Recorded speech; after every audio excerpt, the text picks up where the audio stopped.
नमस्कार हिंदुस्तान, मैं अतुल महेंद्रा स्वागत करता हूं आप सभी का दोस्तों आज के ये जो इसे हम कह सकते हैं रैंडम शो में, क्योंकि यहां पे एक बहुत बड़ी इंफॉर्मेशन आ गई है जो आपके लिए आपके अपने अतुल सर लेके आ चुके हैं। दोस्तों सीईटी को लेके एनआरए जो आप देख रहे थे, यहां पे नेशनल रिक्रूटमेंट एजेंसी थी जिसके बारे में एक नायाब जो भी एक इंफॉर्मेशन आई है, जिसके लिए कंप्लीट इंफॉर्मेशन लेके हम यहां पे जुड़ चुके हैं, क्योंकि सीईटी एनआरए के थ्रू आने वाली हर एक इंफॉर्मेशन के साथ आपको लगातार अपडेट रहना पड़ेगा। क्योंकि याद रखना दोस्तों, सावधानी अगर हट गई तो फिर कहीं ना कहीं पूरा करियर आपका लगा हुआ है। एग्जाम पता चला सर ये प्रॉब्लम हो गई, सर हमने सीईटी का देखा ही नहीं नोटिफिकेशन, तो परेशान नहीं होना। आपके अपने अतुल सर आपसे मुखातिब हो चुके हैं। क्या कुछ नई अपडेट्स है वो सब कुछ यहां हम आपको बताने वाले हैं। दोस्तों यहां पे सितंबर से क्या होने वाला है, क्या यहां प्रेस रिलीज आई है, क्या सरकार ने जवाब दिया है, ये सब कुछ आज हम यहां पे चर्चा करेंगे। यहां पे हमारे साथ दो एक्सपर्ट भी जुड़ चुके हैं। यहाँ पे हमारे साथ प्रज्ञेश महिंद्रा सर जुड़े हैं, यहाँ पे हमारे साथ चांदनी महिंद्रा मैम जुड़ी हुई हैं। तो दोस्तों यहाँ पे कंप्लीट इंफॉर्मेशन लेके आपके अपने अतुल सर आपसे मुखातिब हो चुके हैं। यानी सीईटी और एनआरए को लेके जो लाइव अपडेट अभी तक आपने सुनी, हो सकता है उसमें से कुछ और ऐसी चीजें हैं जो आपसे छूट गई हो, वो यहाँ पे कंप्लीट हो जाएगी। यहाँ पे आपके अपने अतुल सर आपसे मुखातिब हो चुके हैं। लेकिन सबसे पहले ज्यादा से ज्यादा लोग यहाँ पे जुड़ जाओ। आकाश सिंह हमारे साथ जुड़ चुके हैं। यहाँ पे जितने लोग हो सभी लोग याद रखना कि अब जो इंफॉर्मेशन आ रही है, सितंबर के पहले तक जो एग्जाम होंगे, यानी अगर ये कहा गया कि 2021 के सितंबर से चीजें लागू हो रही हैं, तो मन में दुविधा कहीं ना कहीं संशय हो रहा होगा कि सर 2021 के पहले जिन्होंने फॉर्म भर दिया, फिर उनका पेपर अक्टूबर में हो रहा है, तो क्या वो सीईटी लागू होगा या क्या कैसे होगा। मन में जितने भी तरीके के ख्याल आ रहे हैं, उन सब सारे प्रश्नों का जवाब लेके आपके अपने अतुल सर आपसे मुखातिब हो चुके हैं। तो जल्दी से सबसे पहले इस वीडियो की लिंक को कॉपी कर लो दोस्तों, हर जगह शेयर कर दो, ज्यादा से ज्यादा लोगों को जोड़ लो, और फिर यहां पे हम शुरुआत करते हैं आज के सेशन की। तो मैं यहां पे चांदनी मैम हमारे साथ जुड़ चुकी है। तो चांदनी मैम आपका स्वागत है इस सेशन में। क्या है सीईटी एनआरए को लेके, क्या यहां पे प्रेस रिलीज हुई है, क्या इंफॉर्मेशन है जो इस समय बच्चों को जानना बहुत ज्यादा जरूरी है। Over to you Chandni ma'am.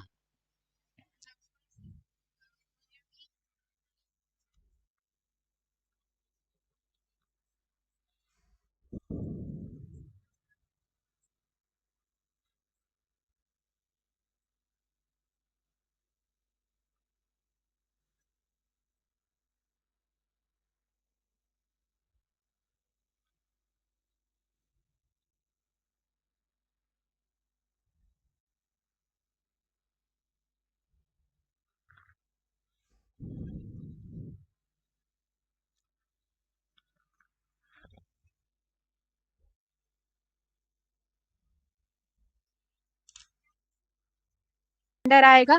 सबसे पहले तो हम बात कर लेते हैं कि नोटिफिकेशन में कहा क्या गया है, जो हमें बताएंगे Pragnesh sir. Pragnesh sir, over to you. बिल्कुल, तो यहाँ पे नोटिफिकेशन क्या आया है, यहाँ पे नोटिफिकेशन अभी यहाँ पे मैम की आवाज क्लियर हो गई होगी। बीच में अगर वॉइस मैडम की नहीं आ रही होगी तो डोंट वरी, अभी वॉइस मैडम की क्लियर हो गई होगी। बिल्कुल साउंड आने लगेगा, अब आने लगा है, साउंड एकदम क्लियर आने लगा है, कोई इशू नहीं। तो यहाँ पे प्रज्ञेश सर मैं आपसे पूछना चाहूंगा कि क्या कुछ बदलाव हुआ है, यहाँ पे क्या कंफर्मेशन मिली है, क्या सिलेबस के बारे में बता दिया गया है, क्या एज लिमिट क्लियर कर दी गई है, कब कब एग्जाम होगा, ग्रेजुएशन का अलग होगा, 12th का अलग होगा, 10th का अलग होगा, क्या कुछ नया यहाँ सरकार ने किया। मन में बहुत दुविधाएं हैं सर, उन सारी दुविधाओं को आज यहां पे हम सब समाप्त कर देंगे। ज्यादा से ज्यादा लोग यहां पे जुड़ जाएं। बिल्कुल Pragnesh sir, over to you. Sir very good evening sir, and बच्चों को भी भाई गुड इवनिंग। अगर हम बात करें तो एक बात कहते हैं कि सर इंतजार करने वालों को सिर्फ उतना ही मिलता है जितना कोशिश करने वाले अक्सर छोड़ देते हैं। इस बात में अगर हम बात करें तो बच्चे अक्सर यहाँ इंतजार कर रहे हैं कि सर सीईटी 2021 में क्या होगा। तो मैं उनसे पहले तो रिक्वेस्ट ये करूंगा कि जो भी आप अपनी प्रिपरेशन कर रहे हैं, जो भी आप कोशिश कर रहे हैं, उसको जारी रखें। यहाँ पर क्या चेंजेस हुए वो हम आपको अपडेट करेंगे, लेकिन आपको अपनी प्रिपरेशन में चेंजेस नहीं करना है, आपको अपनी तैयारी को जारी रखना है। बात आती है कि आज चेंजेस क्या हुए, तो एक official news PIB press information bureau में आज एक प्रेस रिलीज हुई है, जहां पर हमारे जितेंद्र सिंह जी ने वहां पर लिखा है कि ministry of personnel and public grievances and pension वाले डिपार्टमेंट को एक नोटिस जारी किया है, जहां पर उन्होंने ये मेंशन किया है कि आफ्टर 21st ऑफ सितंबर जो भी एग्जाम होंगे 2021 में वो सारे एग्जाम सीईटी के थ्रू होंगे। सीईटी के थ्रू। मतलब चेंजेस ये आया कि अभी तक हमें सिर्फ ये पता था कि सीईटी 2021 में आएगा, लेकिन अब ये भी क्लियर कर दिया है कि 2021 में तो आएगा, लेकिन कब से चालू होगा तो यहां पर साफ साफ मेंशन है कि 2021 में सितंबर के बाद वाले एग्जाम। बच्चे अगर ये कहते हैं कि सर कि इसके पहले के एग्जाम, जैसा कि मैं चैट में देख पा रहा हूं कि सर आईबीपीएस पीओ का एग्जाम होगा, सीजीएल 2020 का एग्जाम जो अभी नोटिफिकेशन सितंबर में आने वाला था, वो सितंबर वाला 2020 वाला अगर अक्टूबर में आता है तो क्या वो सीटी से होगा? तो बिल्कुल नहीं। यहां पर साफ साफ मेंशन है कि भाई सितंबर 2021 के बाद इंप्लीमेंट होगा। इसका मतलब इसके पहले के एग्जाम जैसे कंडक्ट होते थे वैसे ही कंडक्ट होने के चांसेस हैं। आईबीपीएस का कैलेंडर मार्च और अप्रैल में आता है, इसका मतलब वहां पर जो भी नोटिफिकेशन आउट होगा उनका प्री एग्जाम जैसे पहले कंडक्ट होता था वैसे ही कंडक्ट होगा सर। बिल्कुल। दूसरी बात एक और यहां पर उन्होंने ऐड की है, वो ऐड की कि जो 8th शेड्यूल में जितनी भी लैंग्वेज कॉन्स्टिट्यूशन में हमारे आती हैं, तो जो भी ये पेपर बनेगा 8th शेड्यूल में जितनी भी लैंग्वेज आती है उस रीजनल लैंग्वेज में बनेगा। ये साफ साफ क्लियर मेंशन कर दिया है। तो जिन बच्चों को लैंग्वेज इशू की वजह से प्रॉब्लम होती थी, अब उनके लिए भी यहाँ फायदा है कि कहीं ना कहीं वो यहाँ से अपनी चीजों को क्लियरली समझ पाएंगे और वहां पर स्कोर अच्छा कर पाएंगे। तो एक चीज केवल आई, लेकिन आप कहें कि सर सिलेबस में कोई चेंजेस हुआ है? सर सिलेबस अभी तक नहीं आया है, इस पर कोई ऑफिशियल न्यूज नहीं आई है। जो 28 अगस्त में न्यूज आई थी कि जो भी सीईटी एग्जाम है कैसे कंडक्ट होगा, आरआरबी के लिए, आईबीपीएस के लिए, एसएससी के लिए, उनका जो प्री एग्जाम कंडक्ट कराएगी एनआरए जो आपकी गठित हुई थी, सीईटी एग्जाम जो कंडक्ट कराएगी वो सितंबर के बाद की नोटिफाइड वैकेंसी के लिए होगा, उसके पहले की वैकेंसी के लिए नहीं है। बिल्कुल जी सर। तो यहाँ पे आपके पास किसी भी तरीके की दुविधा थी, सबसे पहले सर सीईटी एग्जाम है क्या? तो सबसे पहली बात है कॉमन एलिजिबिलिटी टेस्ट है, जहां पे प्री का जो अलग अलग दुख हुआ करता था, अलग अलग जगह की जो प्रॉब्लम होती थी वो सारी प्रॉब्लम खत्म हो गई। अब प्री एग्जाम एक ही जगह होगा। दूसरी बात कि सर इसका सिलेबस क्या है, तो मैं आप सभी को बता देना चाहता हूं कि इसका सिलेबस अभी डिसाइड नहीं किया गया है, वो भी बहुत जल्दी आपके सामने आ जाएगा कि सर जीएस जीके जीए क्या पूछा जाएगा, इन सब के बारे में पता चल जाएगा। यहाँ पे जो लोग बोल रहे हैं कि सर आईबीपीएस, याद रखिएगा यहाँ आईबीपीएस, एसएससी और रेलवे के एग्जाम यहाँ पे कंडक्ट कराए जाएंगे और यहाँ एग्जाम आप लोगों के लिए बड़ा अच्छा हो जाएगा कि आप एक बार प्री निकाल लेंगे। मेंस अपनी एजेंसियां जो हैं वो अपना मेंस वैसे ही कराएंगी, यहाँ पे सबसे बड़ी बात है। यहाँ दूसरी बात, सबसे अप्रोक्सीमेशन देखा जा रहा है कि लगभग 2 करोड़ विद्यार्थी पहले सीईटी में भाग लेने की गुंजाइश दिख रही है कि जब पहला सीईटी होगा तो लगभग 2 करोड़ स्टूडेंट्स यहाँ पे पार्टिसिपेट कर सकते हैं। तो यहाँ पे बिल्कुल यहाँ पे सभी मिल जाएगा दोस्तों। यहाँ पे जैसे ही आप लोगों की प्रैक्टिस रहेगी चीजें मिल जाएगी। यहाँ हमारे सामने प्रज्ञेश सर ने खोल रखा है एनआरए सीटी एग्जाम 221 हाइलाइट्स क्या है उसके बारे में मैं चाहूंगा कि अब बिल्कुल ब्रीफ बताएं, एकदम सही तरीके से सर बता दें कि क्या होगा। Over to you.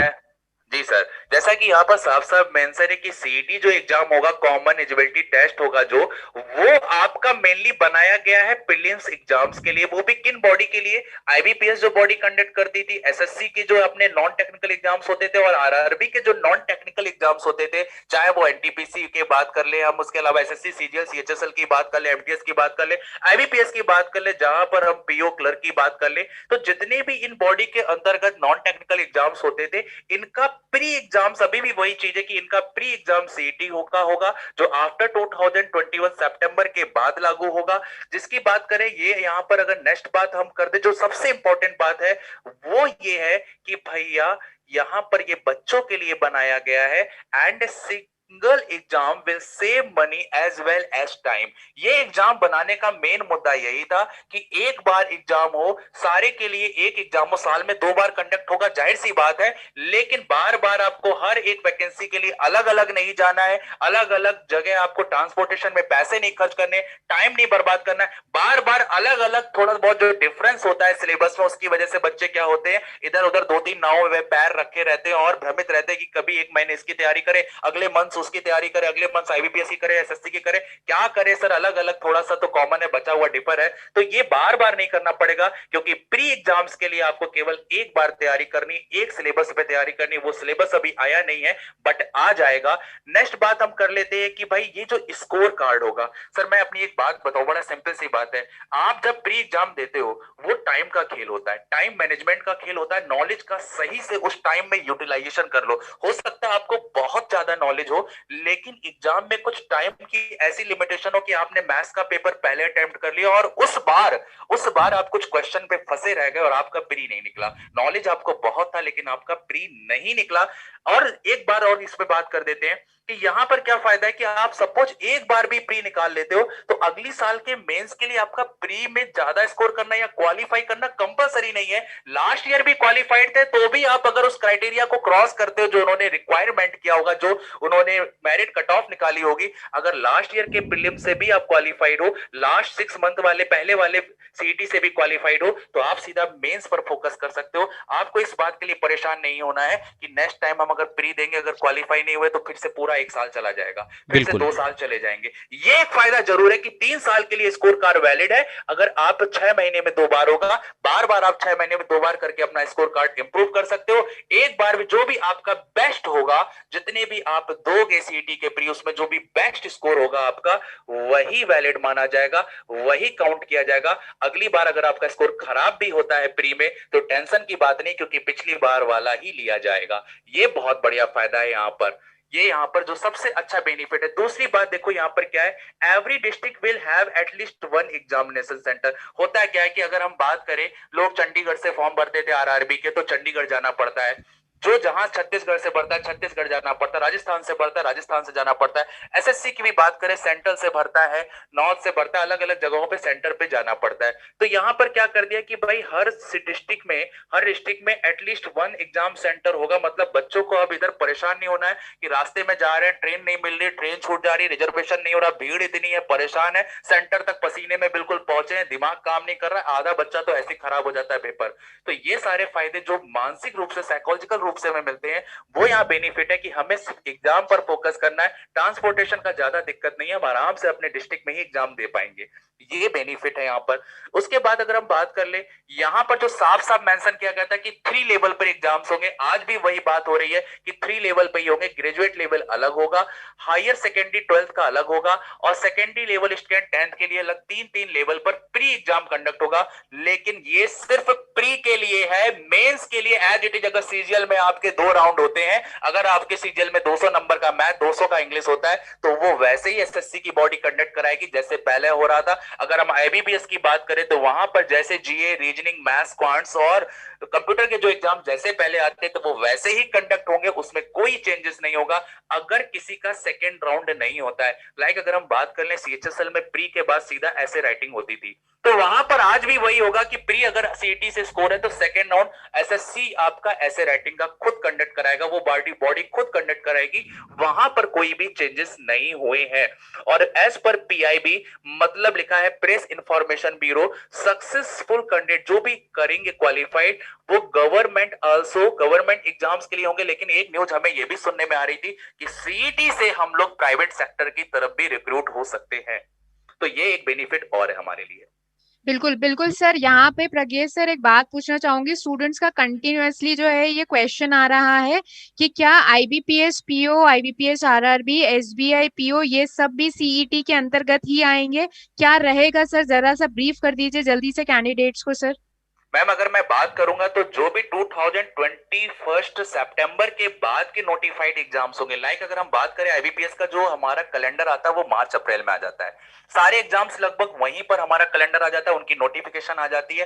तो वहां पर जो एग्जाम हो रहा है, तो एज इट इज अभी तक जो जैसा हुआ है, मेरी बात को ध्यान सुनिएगा, यहाँ पर क्लियरली मेंशन है आफ्टर 21 सितंबर के बाद होगा। 21st ईयर में आपको 2021 में सितंबर के बाद होगा। इट मींस सर मैं यहाँ पे आपको बोलना चाहूंगा, कि यहाँ पे एसबीआई इन्वॉल्व है और आरबीआई इन्वॉल्व है कि नहीं, इसके बारे में इंफॉर्मेशन नहीं है। आईबीपीएस, अच्छा मैं आपको बता दूं कि एसबीआई की इंफॉर्मेशन, आरबीआई की शायद चांदनी मैम ने यहाँ पर एक आरटीआई डाली थी, जहां पर उनको इंफॉर्मेशन मिली थी। चांदनी मैम ने शायद आरटीआई डाली, तो वो यहाँ यस सर बिल्कुल। जी मैम। बिल्कुल सर, आरबीआई ने जो है ये इंफॉर्मेशन दी है कि उनकी खुद की रिक्रूटमेंट ऑर्गेनाइजेशन है। ठीक है बिल्कुल। सर, तो तो यहाँ पे उन्होंने ये कहा था कि उनकी खुद की रिक्रूटमेंट जो है पूरी की पूरी बॉडी है, तो मोस्ट प्रोबब्ली यही रहेगा कि अभी आरबीआई का एग्जामिनेशन जो है वो सीईटी एनआरए के अंतर्गत नहीं आएगा। बिल्कुल, तो यहाँ पे सीईटी एनआरए का एक देखिए फायदा भी आपको बहुत तगड़ा होने वाला है। सीईटी एनआरए का फायदा सबसे बड़ा ये है दोस्तों कि यहाँ पे आपको मैं बता दूं कि सीईटी एनआरए से आपका एक बार, जैसे आपने एक बार रिजल्ट निकाल लिया तो ये आने वाले 5 साल वैलिड रहेगा। अब सबसे पहली बात कि अगर आप फिर भी, ऐसा नहीं कि आपने एक बार एग्जाम क्वालिफाई कर लिया तो दोबारा बैठ नहीं सकते, आप लगातार बैठते रहिए। जो आपका मैक्सिमम मार्क्स होगा, जो सीईटी का मैक्सिमम मार्क्स होगा वो कंसिडर किया जाएगा और उसके हिसाब से आप किसी भी मेंस में बैठ सकते हैं। तो यानी बिल्कुल एक सर, जो मेंटली बिल्कुल। प्रेशर होता था। बिल्कुल, over to you Chandni ma'am, बताएं। बिल्कुल सर, आपने बिल्कुल एकदम सही बात की कि एक बार अगर एग्जामिनेशन होता है, कई बार बिगड़ गया हमारा, ठीक है, हमारा एग्जामिनेशन अच्छा नहीं गया, तो बिल्कुल जो है नेक्स्ट एग्जामिनेशन जो होगा उसके लिए जुट जाइए। मतलब हमारे पास प्री के लिए भी बहुत सारी अपॉर्चुनिटीज रहेंगी सर। बिल्कुल बिल्कुल बिल्कुल। तो यहाँ पे इसीलिए मैंने कहा कि एक बहुत अच्छी चीज है। देखो, जिंदगी में जब भी कोई कहते हैं ना कि आवश्यकता ही आविष्कार की जननी है, जब आवश्यकता इंसान को होती है तो नए नए आविष्कार होते रहते हैं। और यहाँ पे बिल्कुल है, यहाँ पे गवर्नमेंट ने बड़ी अच्छी चीज की है कि यहाँ पे उन्होंने मैक्सिमम डेट अनाउंस कर दी है। लेकिन मैं फिर बता दूं, सितंबर कहा गया है और यहाँ पे सितंबर, आज प्रेस रिलीज में उन्होंने ये माना है कि सितंबर से ये चीजें लागू हो जाएंगी। सितंबर के पहले जो भी एग्जाम होंगे वो जो एजेंसियां जो जैसे करा रही थी वो वैसे ही कराएंगी, लेकिन सितंबर के बाद से वो चीजें कहीं ना कहीं चेंज हो जाएंगी। तो दोस्तों, यहाँ पे जो भी लोग मेरी आवाज सुन रहे हैं, ये नई चीजें, नई इंफॉर्मेशन वो सिर्फ आपके लिए है कि सीईटी लागू हो रहा है। और ये जो सीईटी आप देख रहे हैं, ये एग्जाम अगर पैटर्न लागू हो गया तो अभी बाकी मेंस की जो जैसे एजेंसियां कराती थी वो वैसे ही कराएंगे। यहाँ पे 10th का अलग होगा, 12th अलग होगा, ग्रेजुएशन अलग होगा। तो यहाँ पे ये सारी चीजें। प्रज्ञा सर, अभी आप कुछ और बताना चाहेंगे? जी, देवाशीष मंडल जी का कहना है कि सर 2021 सितंबर के पहले जो बैंक के एग्जाम होंगे उसका क्या होगा, प्लीज प्लीज प्लीज इन्फॉर्म करें। तो देवाशीष जी से कह रहा हूं, जो एग्जाम अभी हो रहे हैं, जिनका प्री हो गया, जैसे आरआरबी की बात कर ले या आईबीपीएस सीआरपी की बात करें, इनका प्री होने वाला अक्टूबर में है, तो ये तो बिल्कुल वैसे कंडक्ट हो रहा है। बात मेन प्रॉब्लम होती है कि 2021 की स्टार्टिंग में, अब फर्स्ट हाफ में, इस ईयर के फर्स्ट हाफ में जो भी नोटिफिकेशन आएंगे वो नोटिफिकेशन सीईटी के पहले वाले होंगे। तो अगर वो सीईटी के पहले के नोटिफिकेशन है, सितंबर 2021 के पहले की नोटिफिकेशन है, तो आज की जो प्रेस रिलीज हुई है, जो पीआईबी में उन्होंने मेंशन किया है, उसके हिसाब से, मेरे हिसाब से वो सारे एग्जाम एज इट इज जैसे अभी हो रहे हैं, इस टाइम पर हो रहे हैं, सेम वैसे ही दोनों एग्जाम, प्री, मेंस और इंटरव्यू, आईबीपीएस बॉडी अपना कंडक्ट कराएगी, एसएससी अपना कंडक्ट कराएगी, और रेलवे का एग्जाम दिसंबर में है। और बिल्कुल दिसंबर में है। जहां पे अभी तक न्यूज जो कुछ आ रही है कि एजेंसियां मना कर रही हैं कि हम रेलवे का एग्जाम नहीं करा पाएंगे, ऐसा। तो देखो दोस्तों, कुछ भी एक्शन लेने से पहले जब तक कोई गवर्नमेंट प्रेस रिलीज ना हो तब तक आप किसी बात पे भरोसा ना करें। जैसे अभी कई जगह न्यूज आ रही है कि एजेंसियां मना कर रही हैं कि इतना बड़ा एग्जाम हम नहीं करा पाएंगे। तो ये सब अगर कोई भी न्यूज है, जब तक ऑथेंटिकेशन उसका ना हो जाए तब तक आप उस पर विश्वास ना करें। और पहली बात, अगर 21 सितंबर से चीजें लागू हो रही हैं, तो अगर 20 सितंबर को कोई नोटिफिकेशन आ गया तो वो जैसे एग्जाम एज इट इज होता था वो वैसा ही होगा। 21 सितंबर से लागू होने का मतलब 21 सितंबर होता है। पेपर वर्क यही होता है दोस्तों कि जो डेट उस पर लिख दी गई, जो मेंशन कर दी गई। अब अगर 20 तारीख को कोई अगर नोटिफिकेशन आता है तो एज इट इज 20 सितंबर को अगर कोई, मान लो जस्ट इमेजिन कि अगर कोई आ गया तो वो वैसे ही होगा। अब यहाँ पे जो भी वैकेंसीज के बारे में आप पूछ रहे हैं कि सर ये वैकेंसी कब होगी, वो वैकेंसी कब होगी, तो दोस्तों ये अपना अपना विभाग डिसाइड करेगा कि कब वैकेंसी कहां कैसे होगी। क्योंकि यहां पे सरकार का सबसे पहले मानना है कि जान है तो जहान है। यहाँ पे सबसे बड़ा स्टूडेंट प्रोटेक्शन बहुत ज्यादा जरूरी है कि यहाँ पे स्टूडेंट की जो जान है वो बहुत ज्यादा जरूरी है। तो इस बात का भी मद्देनजर इसे भी रखा जाएगा। तो यहाँ पे मैं चाहूंगा कि प्रज्ञा सर, आप कुछ और बताना चाहेंगे या फिर हम यहाँ पे समाप्त करें? और यहाँ पे बच्चों को ये इन्फॉर्मेशन है कि जो लोग बाद में जुड़े हैं वो जाके वीडियो को शुरू से देख लें, सारी इन्फॉर्मेशन यहाँ पे क्लियर कट दी जा चुकी है। Over to you Pragya sir. Sanjay ji का कहना है सर यहाँ पर कि सर 5 साल के लिए वैलिड होगा या 3 साल के लिए? संजय, ये 3 साल के लिए वैलिड होगा, 3 इयर्स के लिए वैलिड होगा। 3 इयर्स तक जो भी 1 साल में 2 बार कंडक्ट होगा सीईटी का एग्जाम, जो भी आपका उसमें से बेस्ट होता जाएगा। 3 बिल्कुल, ये मैंने आपको टेट का एग्जांपल दिया था कि जो टेट का रिजल्ट 5 साल के लिए वैलिड होता है, वो मैंने आपको एक टेट का एग्जांपल दिया था कि जिस तरीके से टेट का रिजल्ट 5 साल के लिए वैलिड होता है, उसी तरीके से यहाँ पे भी 3 साल के लिए इसका रिजल्ट वैलिड होगा। तो आशा करता हूँ कि यहाँ पे सर कंप्लीट इन्फॉर्मेशन बच्चों को मिल चुकी है। हाँ सर, बिल्कुल मिल चुके हैं, क्योंकि बाकी की जो गाइडलाइंस हम लोग पहले दे चुके थे सीईटी की, वही गाइडलाइंस वो एज इट इज है, बिल्कुल एज इट इज है कि गस्टेड बीओ, पोस्टेड पोस्ट। अगर हम यहाँ बात करें तो नॉन टेक्निकल पोस्ट के लिए होगा। जो मेन ट्रैफिक हमारा आरआरबी, एसएससी और आईबीपीएस का मेन ट्रैफिक होता है, 40 लाख से ज्यादा एसएससी में आ जाते हैं, 2 करोड़ के आसपास रेलवे में हमारे पड़े हुए रिक्वायरमेंट, वो ट्रैफिक को एक जगह लेकर आया गया है ताकि सही से मिसकंडक्ट ना हो, एक सही से कंडक्ट हो सके। ये बहुत ही अच्छा कदम है। बिल्कुल बिल्कुल सर, बिल्कुल है। मेरे हिसाब से तो ये बहुत ही अच्छा कदम है। मैं एक बार एग्जाम दूंगा, प्री निकालूंगा, और प्री अगर मेरा अच्छा हो गया तो सिर्फ फोकस मेंस पे करूंगा, अगली बार के प्री की तैयारी नहीं करूंगा। बिल्कुल। तो बिल्कुल यहाँ पे सर, यहाँ पे कंप्लीट इन्फॉर्मेशन आपको मिल चुकी है। यहाँ पे मैं धन्यवाद देना चाहूंगा प्रज्ञेश सर को, यहाँ धन्यवाद देना चाहूंगा चांदनी मैम को कि आपने बड़ा अमूल्य समय निकाला और यहाँ पे हम सब आए और यहाँ पे जो भी इन्फॉर्मेशन दी। दोस्तों जो अभी जुड़े हैं, मैं चाहूंगा इस वीडियो को पूरा देखें, शेयर करें, ज्यादा से ज्यादा लोगों को दिखाएं। और यहाँ पे कंप्लीट इन्फॉर्मेशन है। 21 सितंबर से दोस्तों ये सीईटी लागू हो रहा है, यानी एनआरए का जो पैटर्न है वो 21 सितंबर से लागू हो रहा है। उसके पहले जो एग्जाम जैसे होते आए हैं वो वैसे ही होते रहेंगे। तो आप सभी का धन्यवाद हमारे साथ जुड़ने के लिए, और आप सभी इसी तरीके से खुश रहें, मस्त रहें, मुस्कुराते रहें। और आप दोनों गुरुओं का सहृदय धन्यवाद, आपने बड़ा अमूल्य समय निकाला बच्चों के साथ जुड़ने के लिए। तो आप सभी का सहृदय धन्यवाद। आप सभी को शुभ रात्रि, आराम से सोएं और जिंदगी में जो होगा अच्छा होगा, और बिल्कुल टेंशन लेने की जरूरत नहीं है। बस आप याद रखिएगा, बाअदब बानसीब, बेअदब बदनसीब। और आप बानसीब है, इस बात पर मुझे पूरा भरोसा। जाते जाते मैं एक लाइन और बोलूंगा कि बच्चे जो भी तैयारी कर रहे हैं, इन चीजों को मैंने अभी बोला, कोशिश करने वाले, देखो इंतजार करने वालों को सिर्फ उतना ही मिलता है जितना कोशिश करने वाले छोड़ देते, अब्दुल कलाम जी ने कहा है। तो जाते जाते मैं ये कहूंगा कि आपको अपनी प्रिपरेशन को ब्रेक नहीं करना, जो भी कॉमन सिलेबस है आप एटलीस्ट उतनी तैयारी करते रहिए, कैसे भी माहौल हो, टूटी फूटी सही, लेकिन कंटिन्यूटी बना कर रखिए। बिल्कुल बिल्कुल बिल्कुल। Thank you so much Pradnyesh sir, thank you so much Chandni ma'am, thank you so much, आपने बड़ा अमूल्य समय दिया। तो बच्चों फिर से अगर कोई ऐसी इन्फॉर्मेशन आती है तो आपके अपने अतुल महिंद्रा सर आपसे जरूर मुखातिब होंगे। इसी तरीके से आपका प्यार सम्मान सदैव मुझे मिलता रहे, और जो भी नई इन्फॉर्मेशन होगा आपके अपने अतुल सर जरूर आपसे मुखातिब होंगे। Thanks a lot, thank you so much, thank you.